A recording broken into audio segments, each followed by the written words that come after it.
Hello, friends. If you weren't able to be with us this past Sunday, then I'm glad you're hopping on here and catching up, and hope to see you again real soon. Let's say you go out for coffee with a friend and you're coming up to the register and your friend slips in front of you and pays for your coffee.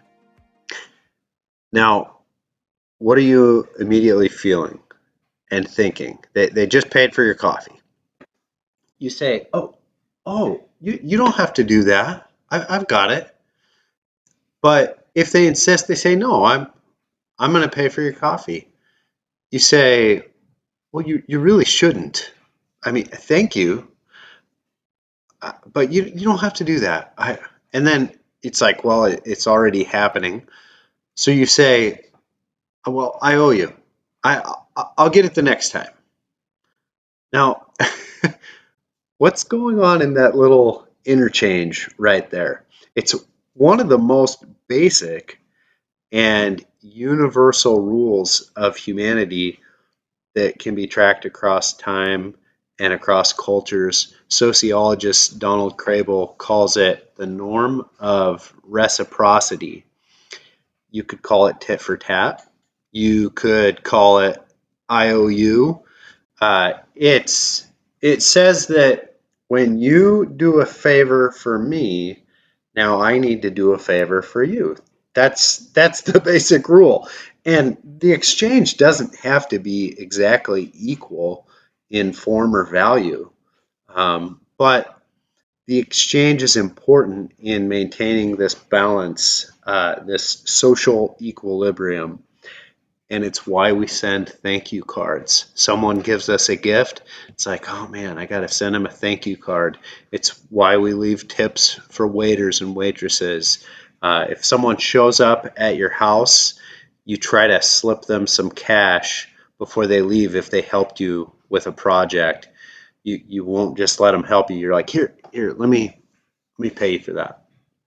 But what if someone starts doing something for you and you aren't sure that you will be able to pay them back? You won't be able to return the favor that they are doing for you.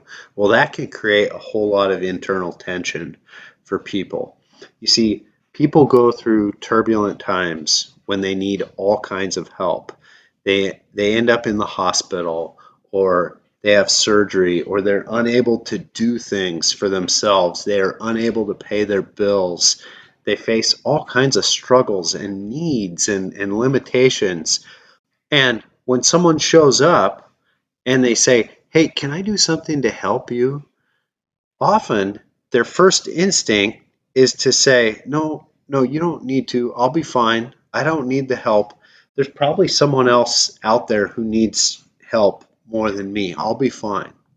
Now, the truth is, they could probably use the help. But the rule of reciprocity, that norm of reciprocity, often causes people to feel like they really can't, basically, it's afford the help. What's going on there? Well, it can be like 10 times harder to receive a gift, to receive help, than to give help, because we don't want to be the one. No one wants to be the one who owes someone else now. And especially if you're facing hard times and you feel like, I don't have any resources to draw on. I don't have any way that I can pay people back right now because I'm limited. And so I don't want to receive help because I don't know how I'll repay them. And we don't want to violate that norm of reciprocity.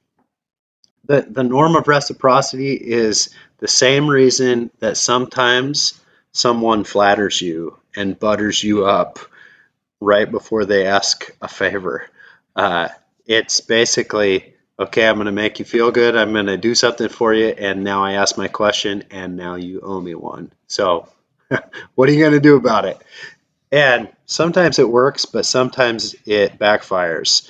Like, someone starts doing a whole bunch of favors for you, and you instinctively distance yourself because you do not want to owe them anything. And you're like, whoa, this is weird. They are not just being generous to be generous. They're creating a way for me to owe them something. I'm not okay with this. This is weird. Now, on the one hand, this norm of reciprocity, you could call it the rule of niceness. Uh, After all, if someone doesn't play by the rules, they are considered mean and selfish and ungrateful and narcissistic and lazy. Uh, and people who don't really follow this rule of reciprocity, this norm of reciprocity, they get written out of society in one way or another, it seems. But so that's the one hand. Like you could say it's the rule of niceness. But on the other hand, man, it's one of the most dehumanizing things on the planet. Like, basically, what it is saying is that whatever people offer in this world is actually based on their own self-interest. Like, the reason the world becomes better is because everyone is somehow pursuing their own self-interest, and the world is this big IOU system, and there are entire economies and civilizations that are built on these ideas. What if every single aspect of every human interaction is viewed as transactional in some way? Like, is the entire world a favor for a favor, tit for tat, IOU? You could get pretty cynical here. Like, does love exist? If every human interaction is just a transaction, is love something that is just bought and sold? Does the entire world run on self-interest? And okay, so to put a finer point on it, we can all ask ourselves, so what if the only people who I have an ongoing relationship with are people who have something to offer me? I know I can get something out of the relationship, or I owe them something. Do I have relationships with people who have nothing to offer me and I don't owe them anything? Or is the entire world one big IOU system? Feeling cynical? Well, it brings us to our parable today. Uh, the parable from Luke 16, the parable of the Lord and the steward. So, this parable, many Bible scholars say that this parable is either one of the most difficult parables to understand or the most difficult to understand. So buckle up. Uh, at least it's the most difficult to understand in its written form. When Jesus shared it, I don't think that was the case, because as we read it in the Gospel of Luke, this parable hit its target exactly, because nobody wondered what Jesus meant. But just let's give you an introduction and then we'll jump in. So the parable of the Lord and the stewards. Steward, sorry. So when you hear the word Lord, you should think farm owner. Think farm owner, master, think steward's boss, okay? That's the Lord in the parable. When you hear the word steward, think day-to-day authority of all of life on the farm, everything that happens on the farm, legal and financial representative of the Lord. So if any, say, merchant wants to do business with this farm, they're going to have to talk to the steward. That's who they're going to be doing business with. Okay, so you got your Lord and steward thing. Now, let's read the parable. So with the Pharisees listening in, Jesus told his disciples there was a rich man whose steward was accused of wasting his possessions. So he called him in and asked him, "What is this I hear about you?" Silence. He doesn't say anything. Turn in the account of your stewardship, because you cannot be steward any longer. So the steward said to himself, "What shall I do now? My Lord is taking away my job. I'm not strong enough to dig, and I'm ashamed to beg. I know what I'll do, so that when I lose my job here, people will welcome me into their homes." So he called in each one of his Lord's debtors. He asked the first, "How much do you owe, my Lord, my master?" 900 gallons of olive oil, he replied. The steward told him, "Take your bill, sit down quickly, and make it 450. Well, that's a 50% discount. Then he asked the second, "And how much do you owe?" 1,000 bushels of wheat, he replied. So the steward told him, "Take your bill and make it 800. So that's a 20% discount.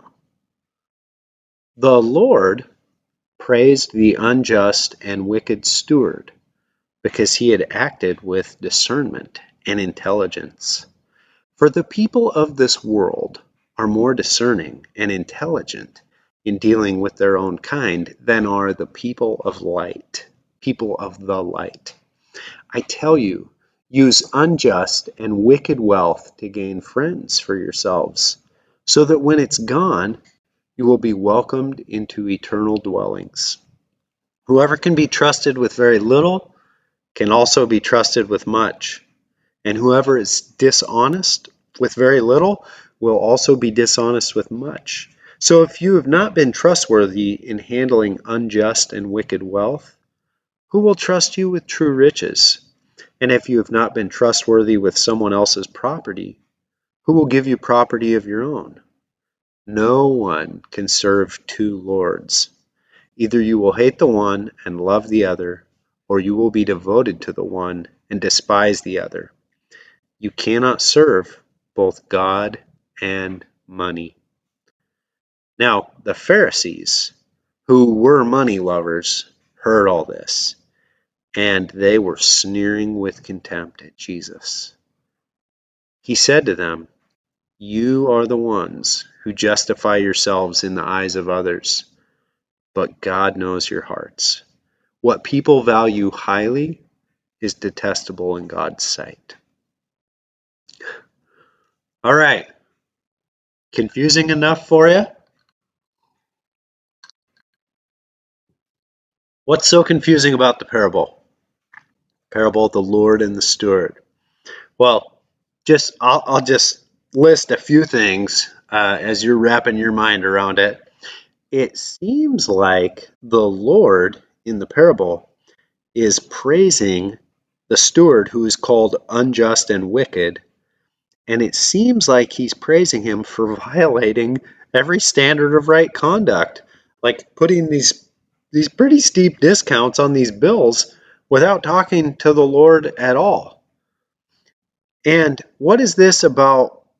Jesus says, well, you should use unjust money practices that aren't really on the up and up to make friends. What's that about? And Jesus talks like that's your path to your eternal home. Like, Jesus, is this like the one place in the Bible where we've got this strange moral vacation thing? Is this a free pass for money laundering and tax evasion and scams as long as, well, we're using the money for a good cause? Is that what this is? On the one hand, you read it and you're like, oh, is Jesus okay with dishonest money practices? But then Jesus turns around and he says, if you're not honest with even a little bit of money, you certainly won't be honest with a whole lot of money. And if you can't handle unjust money, then who's going to trust you with true riches? What's going on? Well, we obviously could say we don't get it, but we have to notice the Pharisees get it. This parable hits its mark. They are sneering with contempt at Jesus. As soon as Jesus says this parable, they are turning up their nose and ridiculing Jesus. They're furious because they know they've been pegged. You know how I've seen this happen where someone knows you really well, and maybe you're in a crowded room, and someone says something they know you really well that cuts you to the core, but most of the people in the room don't even catch it. They're like, you're really hurt, and they meant to hurt you, whoever said it, but everyone else in the room is like, what just happened? I think that's what's going on here. I think Jesus is saying something that the Pharisees are absolutely getting, and the rest of us are like, whoa, wait, what? So, with that said, I want to humbly submit some keys, if you will, to understanding this parable. This is a compilation of the work of many scholars, a lot of people, and I say humbly because obviously there's more than one perspective on this parable. I'm sharing with you the one that I find to make the most sense. So here we go. The amount of money that the steward forgives in the parable is most likely the interest on the loans. Interest rates varied based on how risky the crop was. Wheat is not as risky as olive oil, and so what's being forgiven is the interest rate. The real key, though, is that actually there are two lords in the parable, not one. Jesus says, verse 13, he says, you cannot serve two lords. Now that's confusing. I'm going to let that just sink in for a moment, because we've got this narrative brain where we were reading and we're like, I had the same character in my mind the whole time.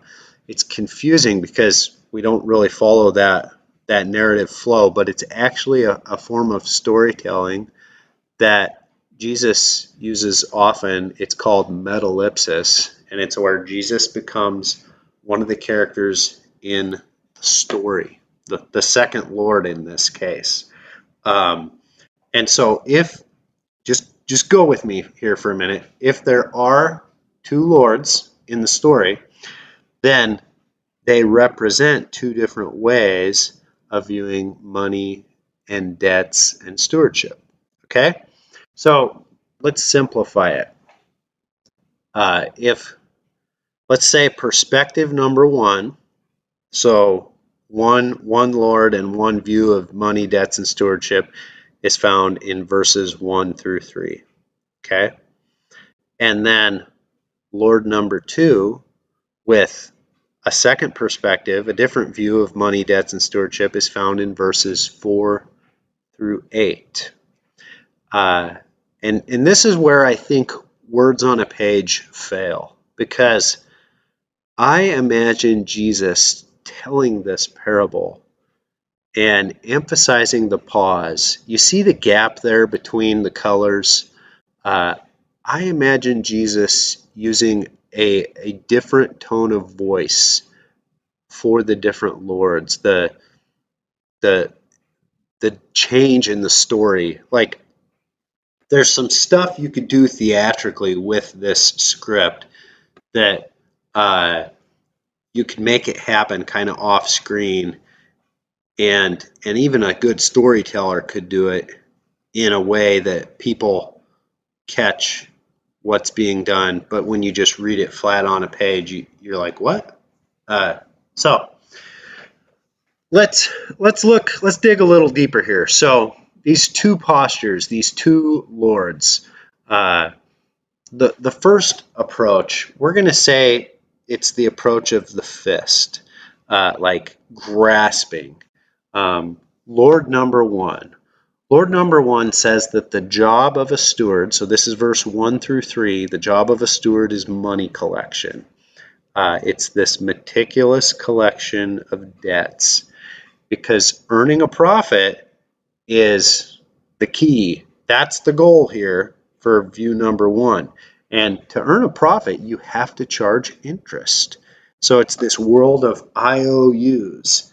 And if you're not focused on earning a profit, then you will be accused of being wasteful, as this steward is being accused. And being wasteful will get you fired. And if a steward gets fired, they know that they really don't have much of a chance of making it in this world of day laborers. They're the expendables. They're like, I'm not going to be very good at digging ditches and being hungry while I'm doing it. So it's kind of a death sentence. It's not a good situation for them. So that's perspective number one. Now, just a little history on charging interest in the Jewish economy, because I think this will make the light bulb turn on for you a little bit. So, like, why is Jesus getting at this? The Old Testament law forbid charging interest on loans. So that's Leviticus 25, that's Deuteronomy 23. It's actually part of the whole Jubilee setup. Now the Pharisees had figured out a workaround on for the entire Jewish economy, not just for themselves, but for the entire economy. They said, well, we can figure a way that we can still charge interest. Everyone can do it. And basically, here's what they said. They said the only charging of interest that is actually prohibited is if it's a loan of immediate necessity. You say, what's that? Well, so let's say you have $1 and you come to me and you want to take out a loan. You only have $1. You don't really, that's nothing, but it's a dollar. Well, because you have something and you want more of the same, you want more dollars, it's not, I could say it's not immediate necessity. You already have a dollar, so I can charge you interest. The only way I can't charge you interest is if you have $0 and you're asking me for dollars. Then I can't charge you interest. So everyone was charging interest. It was condoned by the Jewish civil courts. This was the workaround, and the interest rate was not directly written into the contract. It was hidden, and they used different vocabulary.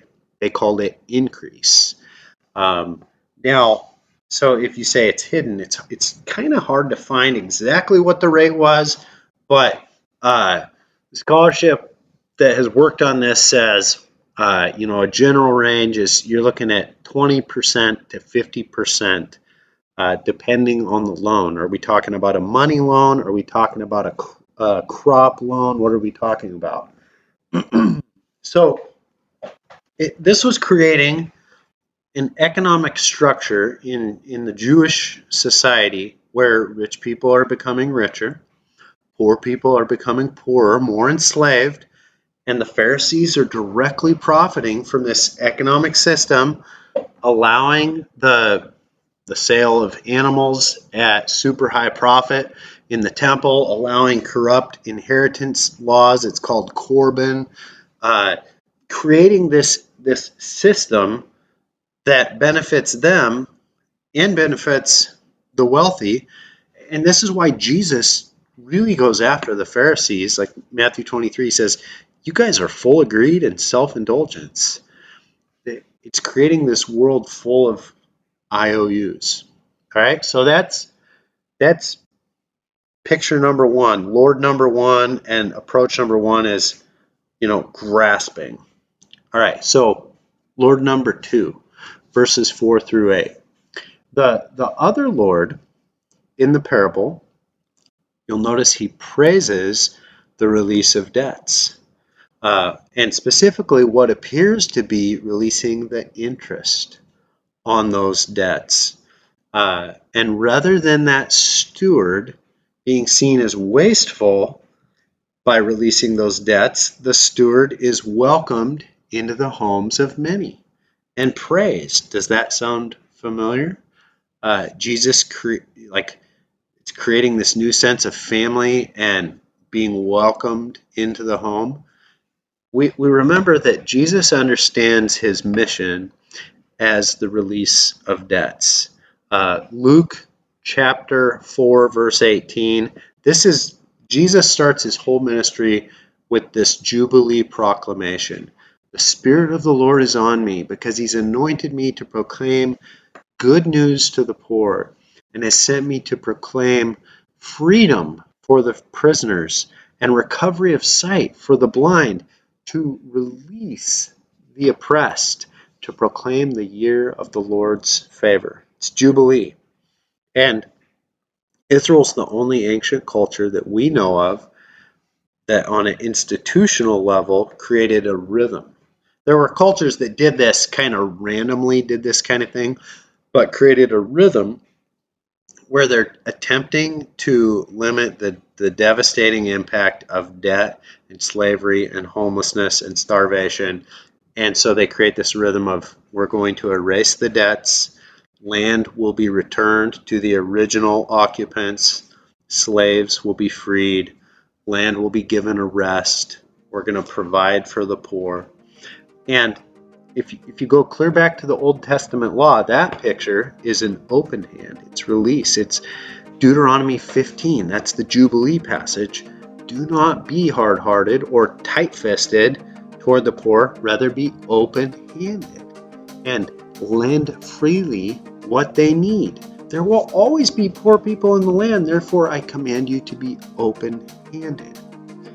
So this picture of release, that the word Jesus uses, or the Greek word is aphesis, would be forgiveness of sins. You can track it in different ways. It's very holistic. There's forgiveness of sins, release. There's physical healing, demonic oppression. There's including outsiders in fellowship. There's literal debt relief. Forgive us our debts as we forgive our debtors. There's all these pictures of release. It's open-handedness. You say, okay, I'm starting to maybe grasp this, but what about all of these seemingly contradictory messages? Well, we have to hear Jesus talking with a wink. That's part of why the Pharisees are so upset. Tongue-in-cheek, irony. So it helps if you maybe put some quotes on some of these words, like people of light and unjust and wicked steward and unjust and wicked wealth and people of this world. So just a few explanations here. The Pharisees like to call themselves the people of light. There's Qumran history that's been found on that. So Jesus is just letting them call, okay, you guys are the people of light. Just like if you read back as the other parables just before this, they are the 99 righteous. They are the older brother who never disobeys from the lost sheep and the prodigal son. You guys are the people of light. And Jesus characterizes his followers as, okay, you guys are the people of light, we'll be the followers of this world. We're the prodigal son, we're the lost sheep, the lost coin, we are the tax collectors and sinners, that's fine. But these folks are more discerning and intelligent, Jesus says.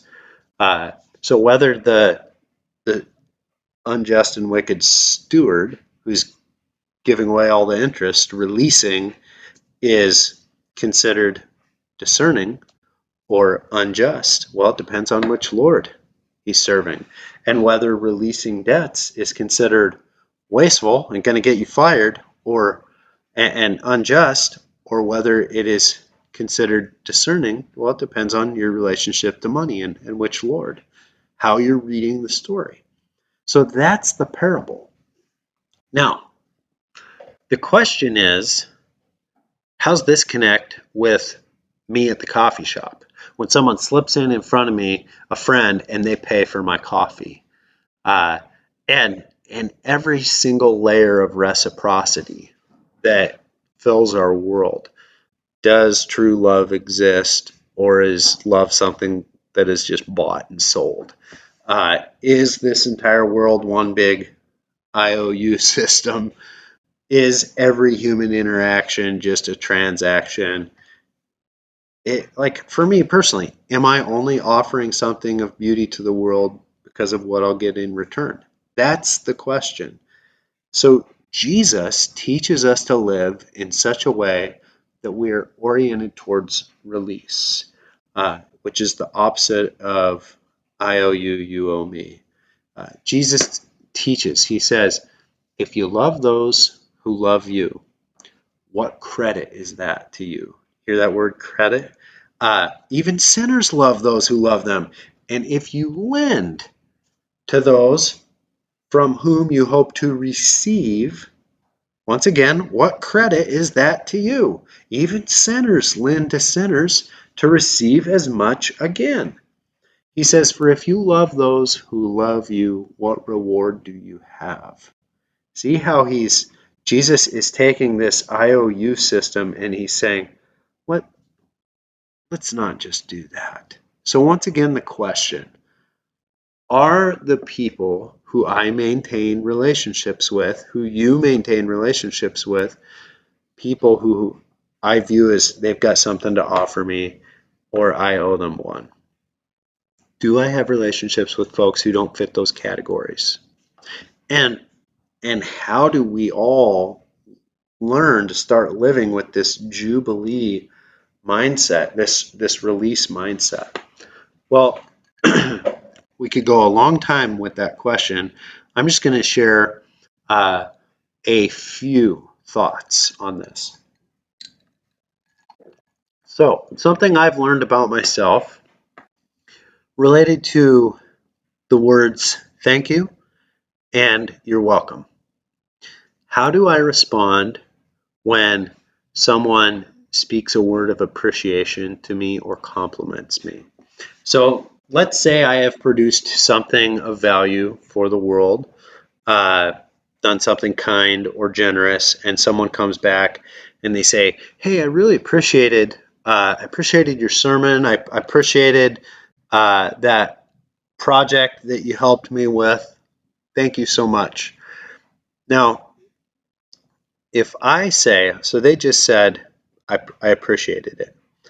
If I say, "Oh, thanks so much," which is very easy to respond in that way. If I say thank you to them, they just gave me a compliment, I'm operating in that mindset of a favor for a favor. I did this for you. You said thank you. And we're playing this back and forth. Okay, you see that? We're playing ping pong. And it comes out so naturally. I've done this I don't know how many times. I do create something of beauty and worth. Someone says something, they give me their favor back, and now I say thank you to them. But okay, cut that story. Let's replay it. Let's say I do the exact same thing. I create something of beauty and worth, do something kind or generous. They say, "Hey, I really appreciated that." And I say, "You are welcome. It was my pleasure." It's a joy to be able to give and serve.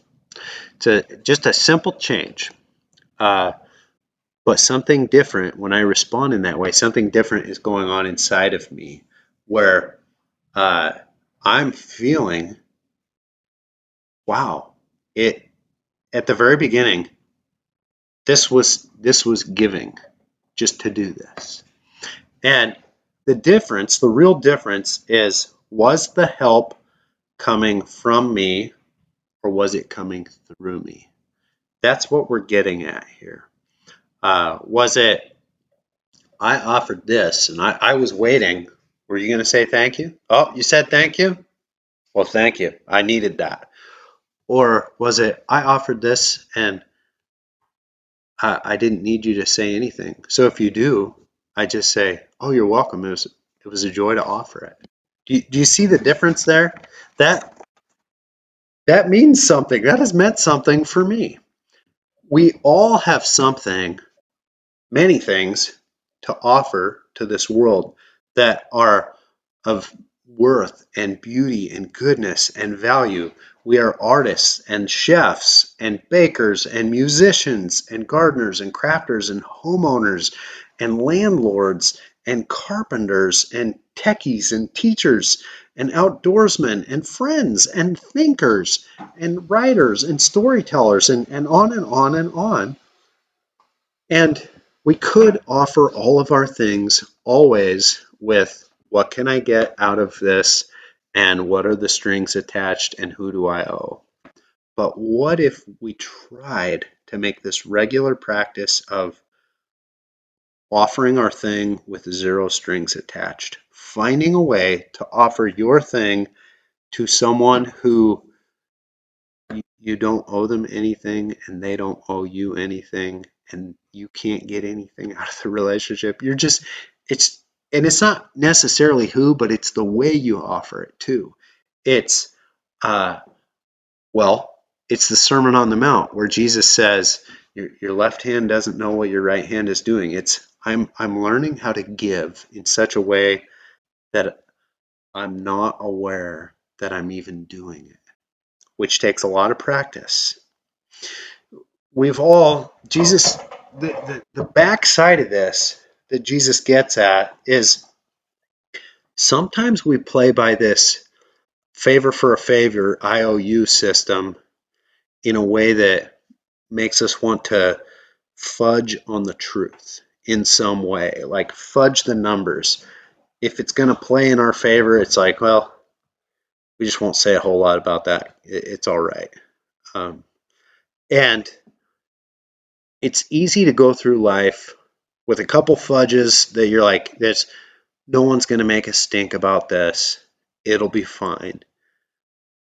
But it was because it was playing in our favor. And so there's this background question, which Lord was I serving? Because if I'm serving the Lord of release, then I'm not really interested in, well, it plays in my favor. That's not going to be convincing to me. Let's finish where we started, which is simply receiving help. Like someone offers a favor, paying for your coffee. They offer you kindness, and many of us have this impulse to turn it down.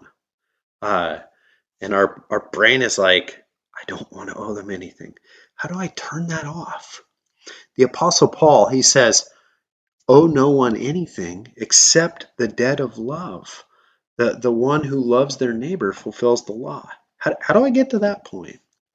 Well, I think a part of this reframe is, I'm loving my neighbor by allowing them to help me, and here's why.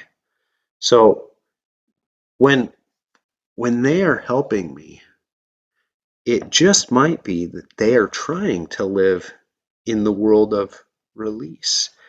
They might be trying to offer me that thing with zero strings attached. And if I say, no, no, no, no, no, I can't take it, it's like I'm forcing them to live in the world of IOU.